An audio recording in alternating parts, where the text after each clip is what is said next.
Raven, written by Edgar Allan Poe in 1845, as read by Obsidian Rat. Once upon a midnight dreary, while I pondered weak and weary over many a quaint and curious volume of forgotten lore, while I nodded, nearly napping, suddenly there came a tapping, as if someone were gently rapping at my chamber door. "'Tis some visitor," I muttered, tapping at my chamber door, only this, and nothing more. Distinctly, I remember, it was in the bleak December, and each separate dying ember rode its ghost upon the floor. Eagerly, I wished the morrow. Vainly I had sought to borrow from my books surcease of sorrow, sorrow for the lost Lenore, for the rare and radiant maiden whom the angels named Lenore, nameless here, forevermore. And the silken, sad, uncertain rustling of each purple curtain thrilled me, filled me with fantastic terrors never felt before, so that now, to still the beating of my heart, I stood repeating, "'Tis a visitor entreating entrance at my chamber door.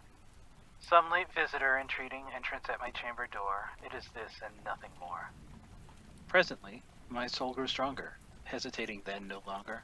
"Sir," said I, "or madam, truly your forgiveness I implore. But the fact is, I was napping, and so gently you came rapping, and so faintly you came tapping at my chamber door, that I scarce was sure I heard you." Here I opened wide the door. Darkness there. Nothing more. Deep into that darkness peering, long I stood, wondering, fearing, doubting, dreaming dreams no mortal ever dared to dream before. But the silence was unbroken, and the stillness gave no token, and the only word there spoken was the whispered word, "Lenore?" This I whispered, and an echo murmured back the word, "Lenore?" Merely this. Nothing more. Back into my chamber turning, all my soul within me burning. Soon again I heard a tapping, somewhat louder than before. "Surely," said I, "surely that is someone at my window lattice. Let me see then what the threat is, and this mystery explore.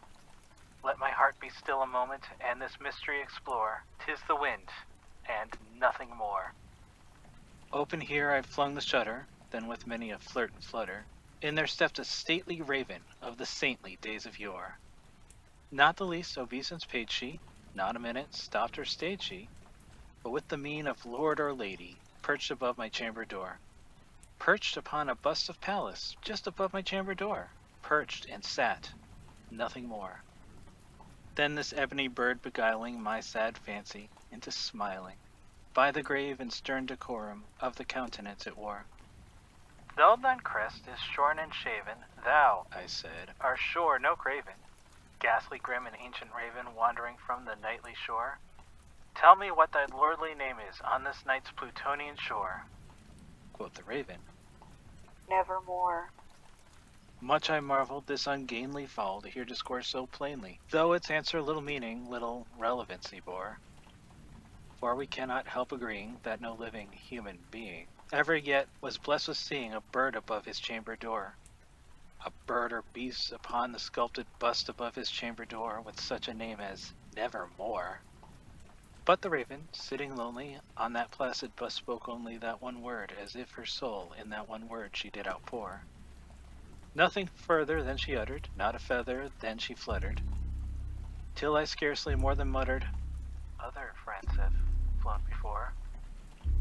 On the morrow she will leave me, as my hopes have flown before."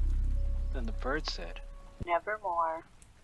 Startled at the stillness broken by reply so aptly spoken, "Doubtless," said I, "what it utters is its only stock and store, caught from some unhappy master, whom unmerciful disaster followed fast and following faster, till his songs this one burden bore, till the dirges of his hope that melancholy burden bore of nevermore." But the raven, still beguiling all my fancy into smiling, straight I wheeled a cushioned seat in front of bird and bust and door. Then upon the velvet sinking, I betook myself to linking fancy unto fancy, thinking what this ominous bird of yore, what this grim, ungainly, ghast, gaunt, and ominous bird of yore meant by croaking nevermore. This I sat engaged in guessing, but no syllable expressing, to the fowl whose fiery eyes now burned into my bosom's core. This and more I sat divining, with my head at ease reclining, on the cushion's velvet lining, that the lamplight gloated o'er.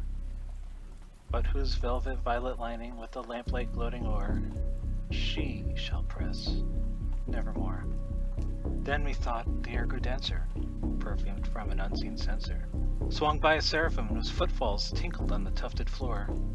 Wretch, I cried, that God hath lent thee by these angels, he hath sent thee respite and nepenthe from thy memories of Lenore. Quaff, oh quaff this kind nepenthe, and forget the lost Lenore.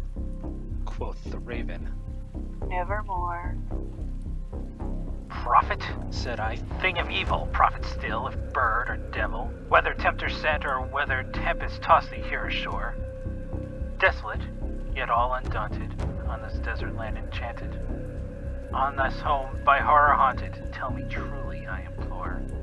Is there balm of Gilead? Tell me, I implore. Quoth the raven. Nevermore. Prophet, said I, thing of evil, prophet still, if bird or devil, by that heaven that bends above us, by that God we both adore.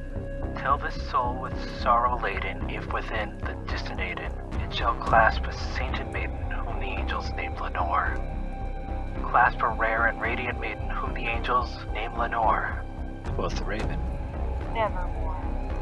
Be that word our sign of parting, bird or fiend! I shrieked, upstarting. Get thee back into the tempest and this night's Plutonian shore. Leave no black plume as a token of the lie that soul hath spoken. Leave my loneliness unbroken and quit the bust above my door. Take thy beak out from my heart and take thine form from my door. Quoth the raven. Nevermore. And the raven, never flitting, still is sitting, on the pallet bust a palace, just above my chamber door, and her eyes have all the seeming of a demon that is dreaming, and the lamplight over her streaming throws her shadow on the floor, and my soul from that shadow lies floating on the floor, shall be lifted nevermore.